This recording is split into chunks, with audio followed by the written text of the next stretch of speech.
Assalamualaikum warahmatullahi wabarakatuh. Selamat sore, perkenalkan nama saya Indah Raini Putri dengan NPM 22.310, mata kuliah kompetisi bisnis kelas D. Hari ini saya akan mempresentasikan jurnal nasional dengan judul Doktrin Posisi Dominan di Indonesia, Perbandingan dengan Hukum Persaingan Jerman, yang ditulis oleh Sahira Sajadia Lutfia dan dipublikasikan dalam Indonesian Law Journal tahun 2025. Kalau perkembangan teknologi digital itu sangat cepat, terutama sejak era revolusi industri 4.0. Dunia bisnis juga ikut berubah, dari yang awalnya konvensional menjadi berbasis digital. Dalam jurnal ini dijelaskan bahwa platform digital seperti e-commerce dan layanan online bukan hanya mempermudah transaksi, tapi juga menciptakan kekuatan pasar yang sangat besar, terutama karena mereka menguasai data pengguna. Masalahnya, ketika satu perusahaan yang punya kekuatan terlalu besar, maka bisa muncul yang namanya posisi dominan, dan ini berpotensi disalahgunakan. Di Indonesia sendiri, ekonomi digital berkembang sangat pesat, bahkan diproyeksikan mencapai nilai yang sangat besar. Tapi, di sisi lain, hukum yang persaingan usaha kita belum sepenuhnya siap menghadapi kondisi ini. Masuk ke bagian isu hukum. Nah, dari sini muncul pertanyaan utama dalam jurnal, yaitu apakah hukum persaingan usaha di Indonesia sudah cukup kuat untuk mengatur posisi dominan, terutama di era digital? Dan kalau belum, apa yang bisa dipelajari dari negara lain dalam hal ini? Di bagian kerangka teori dalam jurnal ini dijelaskan bahwa posisi dominan itu sebenarnya adalah kondisi di mana suatu perusahaan mempunyai kekuatan besar di pasar, sehingga bisa bertindak tanpa terlalu memperlihatkan pesaing. Masalahnya, di era digital, dominasi ini jadi lebih kompleks, karena sekarang bukan cuma soal modal produk, tapi juga soal yang pertama data pengguna, yang kedua platform digital, yang ketiga network effect. Contohnya, semakin banyak orang pakai satu platform, maka platform itu makin kuat dan makin sulit disaingi. Masuk ke dalam metode penelitian. Metode yang digunakan dalam jurnal ini yang saya gunakan itu yuridis normatif dengan pendekatan komparatif. Artinya, saya tidak melakukan penelitian lapangan, namun menganalisis hukum yang ada, lalu membandingkan antara Indonesia dan Jerman. Data yang digunakan berasal dari undang-undang, jurnal, dan juga beberapa kasus yang relevan. Tujuannya adalah untuk melihat perbedaan dari mencari solusi yang bisa diterapkan di Indonesia. Namun, saya lebih banyak menggunakan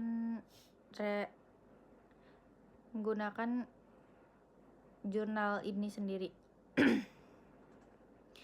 Untuk temuan utamanya, hasil penelitian menunjukkan bahwa yang saya temui, pertama, Indonesia sebenarnya sudah punya aturan, yaitu Undang-Undang Nomor 5 Tahun 1999. Tapi aturan ini masih terlalu umum. Akibatnya, sering sulit untuk menentukan apakah suatu perusahaan benar-benar memiliki posisi dominan atau tidak. Yang kedua, dalam era digital muncul bentuk baru penyalahgunaan dominasi, seperti membatasi akses pesaing, menciptakan ketergantungan pengguna, dan menguasai data berlebihan. Ketiga ini, jika dibandingkan dengan Jerman, hukum mereka jauh lebih detail dan spesifik. Jerman udah memiliki aturan yang secara khusus mengatur perusahaan digital tersebut, termasuk bagaimana menilai kekuatan pasar berbasis data. Masuk ke dalam perbandingan Indonesia dan Jerman, kalau kita bandingkan antara Indonesia dan Jerman, terlihat perbedaan yang cukup jelas dalam mengatur posisi dominan dalam hukum persaingan usaha. Di Indonesia, pengaturan mengenai posisi dominan masih mengacu pada Undang-Undang Nomor 5 Tahun 99. Dalam undang-undang ini, sebenarnya sudah ada larangan terkait penyalahgunaan posisi dominan, tapi aturannya masih bersifat umum, belum memberikan kriteria yang benar-benar rinci. Akibatnya, sering muncul kesulitan terutama dalam hal pembuktian.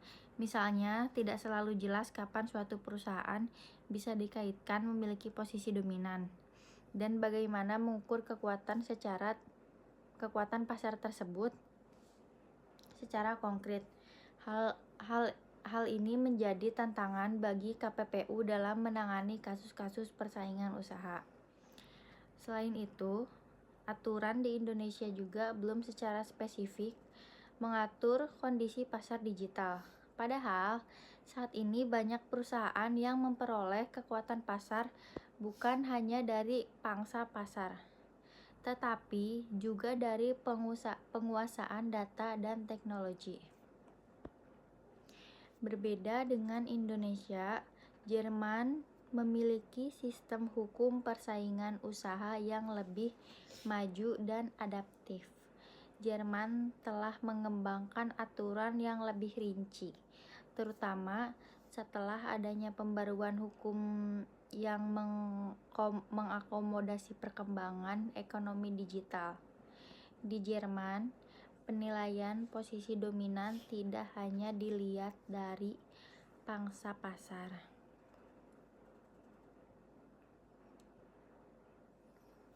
tetapi juga mempertimbangkan berbagai faktor lain, seperti akses terhadap data, kekurangan jaringan, dan ketergantungan pengguna terhadap suatu platform.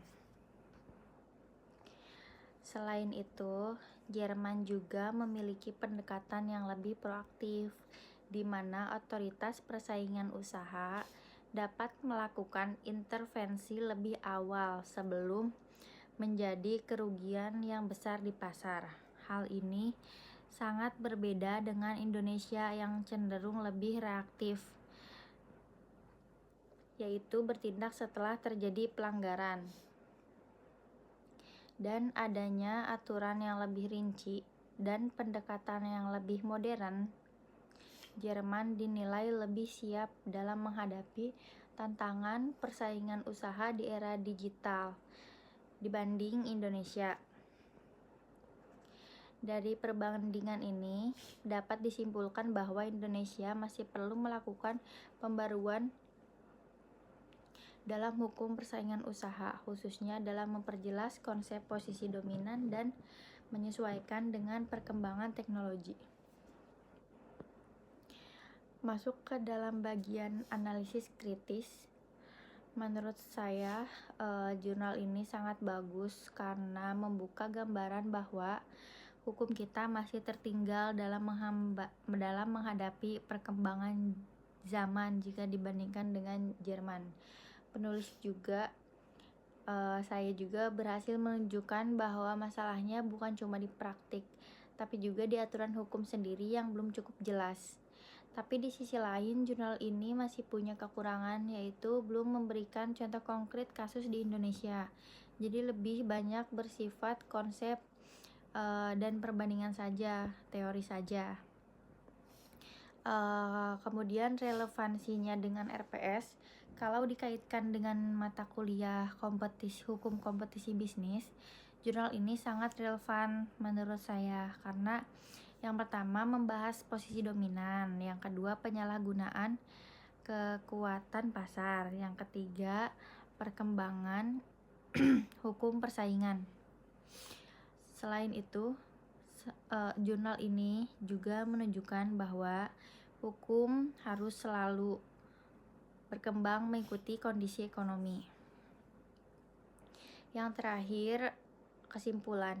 Sebagai penutup, bisa disimpulkan bahwa posisi dominan dalam era digital menjadi semakin kompleks karena tidak hanya ditentukan oleh pangsa pasar, tetapi juga oleh data dan teknologi.